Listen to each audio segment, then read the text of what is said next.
Oh yeah, let's talk about this. This shit is fucking hilarious. The only reason I really want to talk about this is because of this right here.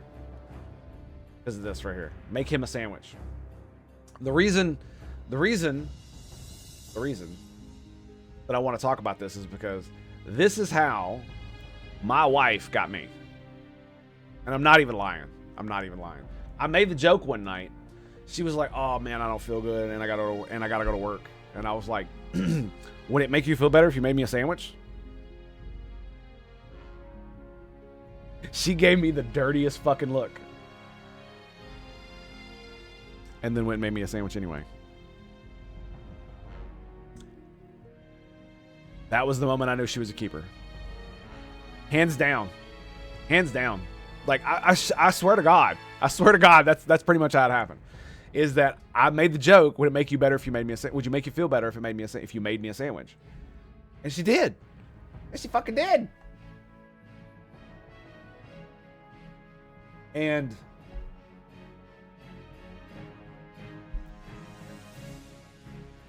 it really showed me that this is what she wanted. That's number one. And number two, it's hard to describe.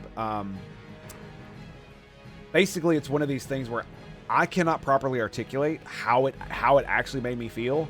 All I know is I was already in love with her, right? We were already dating and stuff like that, and so we were doing that. And this is before I became a dad to her 2-year-old daughter that she had, almost 2 years old. And after that, it was like, it really made me step up my game. Just like I told you when she would clean and it would make me feel like shit. And it was because I was sitting on my ass being lazy watching her clean. And so that instead of it making me angry and me giving her shit over it, which is how I felt like doing, I realized that it was because she was making me look bad. Because she was making me look bad because of my own faults, not hers. She was trying to better herself and our area, and I was the one that was dragging it down. And so that's when I resolved to just not feel that way anymore, which meant I had to get up and help. And it was things like that, as well as, the making me a fucking sandwich, that she really got me. She really got me. She showed me that she cared a lot about me and my happiness, because I do like me a sandwich. And I tell you what, there is nothing that tastes better than when my wife makes it.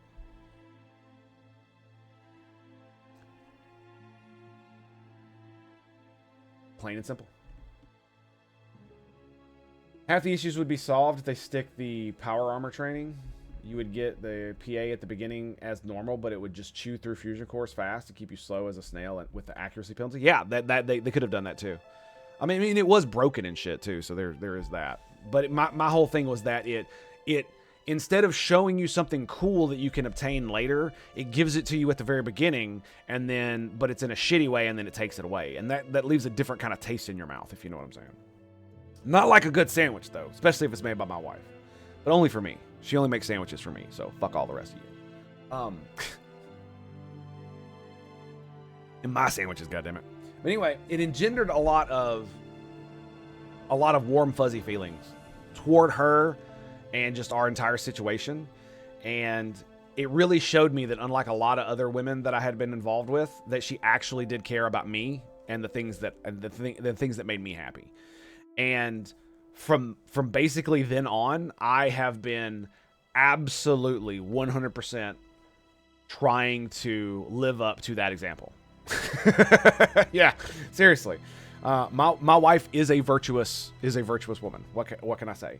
To me, she exemplifies virtue. If you ask her that, she would say that's not true, and that's why I say it is true. And because of that, it made me a better man. And so it's one of the things about it is that a lot of dudes are really shit. A lot of women are really shit. And the problem is a lot of people who want love and marriage and even potentially children end up getting with people who are either bad for them or they're shit, or they're both shit, and they end up fucking feeding off of each other, and it ends up, destroying themselves. One of the biggest things I can say about marriage, or just having a relationship with a woman as a man, is talk. Yeah. Basically. Don't let her bring up all the drama with like, oh, I need to talk to you later, and it's 9 a.m. in the morning and you're at work. Don't let her do that. But in general, I constantly make sure that my wife feels safe, secure, and that I am attendant to her needs as well. So if she wants to go like work out at the gym, I make sure she has time to. If she wants to take a break from fucking dealing with fucking little rugrats all day, I give her that break. Even if it's just to literally go down and sit in her comfy chair in the bedroom for like 10 minutes and just stare at the wall. Like, there have been plenty of times where she's done exactly that. Where all the sandwiches of yes. My sandwiches. They're all mine. But and this is the thing, is it's not just going to work for, every relationship. If you want a man and you're a woman, the only real advice I can give you is that beware that the true monsters, the ones that will not save their monstrosity for the things that lurk in the night, but will actually use it against you, they look just like the rest of us. That's the problem. Psychopaths, people who freaking do really bad things to women and children. You know what I'm referring to. They look just like the rest of us. Yeah, sometimes a lot of them have like the physiognomy or whatever the fuck that word is, where they look like they're fucking disgusting freaks, and so they turn out to be disgusting freaks. But we all know that people like Ted Bundy, have like the strong masculine jaw. They're freaking very charismatic and can easily manipulate women to get them to do things. Yeah. Especially if you know the kind to look for.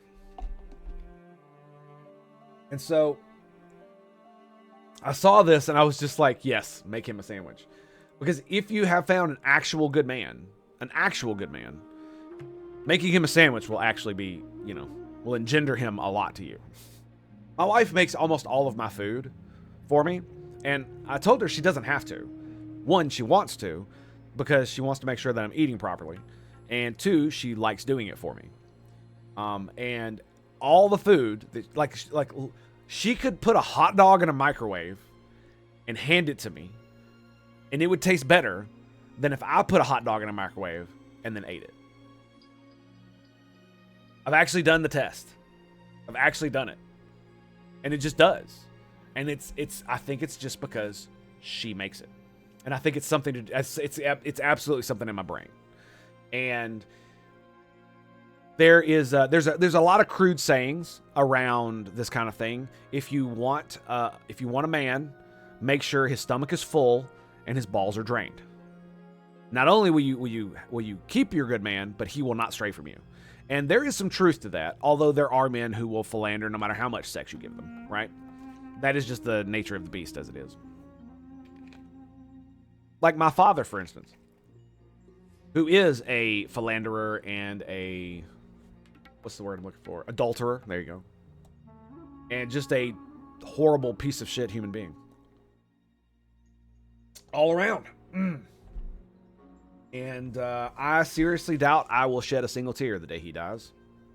Anyway, so now comes the woman sphere. Womanosphere? Oh my God, please, come on. The anti-feminist media telling women to be thin, fertile, and Republican. Well, I could tell you this. You can't help it if you're fertile, necessarily. But if you're healthier, you're more likely to be fertile. You can't help it to be thin unless because you're depending on how your body is structured. You could still be not fat, right? And as far as Republican goes, it's like, yeah, who gives a fuck about that? But the funny thing is, it's like if you want an actual good man who will do all of the things that a good man will do, then you must be a good woman to be able to attract a good man. Because if you think you're a good woman, right, and you end up only dating stupid assholes who end up fucking you over, the common denominator is you. Every relationship, always the common denominator is you. So if you're having relationship issues, there's something wrong with you and you need to fix it. Now, there's not something wrong with you intrinsically. That's not the case. Now, there might be if you're like crazy and you're like, you know, and the voices in your head are telling you to eat people. Now, obviously, there's something wrong with you that you can't change. My point is that there's something with your personality, with the way you are, that just turns off the opposite sex. And it's the same with dudes. If you are going out with women all the time and you just can't find the one and they all end up leaving or running away or what the fuck ever, the common denominator is you. There's something you're doing that is wrong that's turning these people off of you. And a lot of it usually is just vibes. Like, I've been around bad dudes before, really bad dudes, and they do give off a really weird vibe a lot of times. And the funny thing is that there are a lot of people I've met in my life where I just feel uncomfortable around for some reason, and you don't know why. And a lot of it has to do with that kind of shit. It's just some individuals exude creepiness. It's just the way it works. It's unfortunate because some of them are actually not bad dudes, but unfortunately, that's just the way it is. If you don't have a double chin, your weight is probably manageable enough. Yeah, especially as a woman. Like the thing you got to remember is, especially for a lot of dudes that I know and me, aging is not the problem. You getting older as a woman is not a problem, because my wife is. I met her when she was 13, and I think she's more beautiful now than she's ever been, and she's a lot heavier than she used to be because obviously she's an adult now, and older, and therefore has suffered from the effects of being older, right? As you would as a woman approaching 40. And she is more beautiful now than she's ever been in my entire life. And a lot of it has to do with just how I feel about her and how it shapes how I perceive reality is what it boils down to. And that's the thing, is that, you know, both me and my wife have both struggled our entire lives with weight issues. And together we have, you know, reinforced good behavior with one another to the point where we're finally both able to say with pride and certainty that we're both relatively healthy. She has a lot of medical issues that also stunt her ability to do it. Mine don't so much. Mine's mostly just in my brain anyway. Motivation is a damn thing. But it is one of those things where if you want a good man, you need to be a good woman. If you're not a good woman, you're not going to find a good man, right? If you want the guy who's from the novels, you know, who's the monster inside, but you can tame him. If you want to be that, you got to be something that looks like these ladies, right? You don't have to be a Republican. That's irrelevant. But at least trying to be thin, you know, not being unhealthy, not being super fucking overweight. Yes. Being fertile, doing things that ensure that you have the ability to bear children is probably a good thing, because even though a lot of men would probably say they don't want to have children, I did when I was young, I ended up wanting them later, especially once I was convinced that it was a good idea. Do you like your civilization? Yes. Do you wish it to continue? Yes. Do you appreciate the fact that you had a civilization that uplifted you and allowed you to be the man that you are today? The answer is yes. So, if all that is true and you wish it to perpetuate into the future, then you need to have children.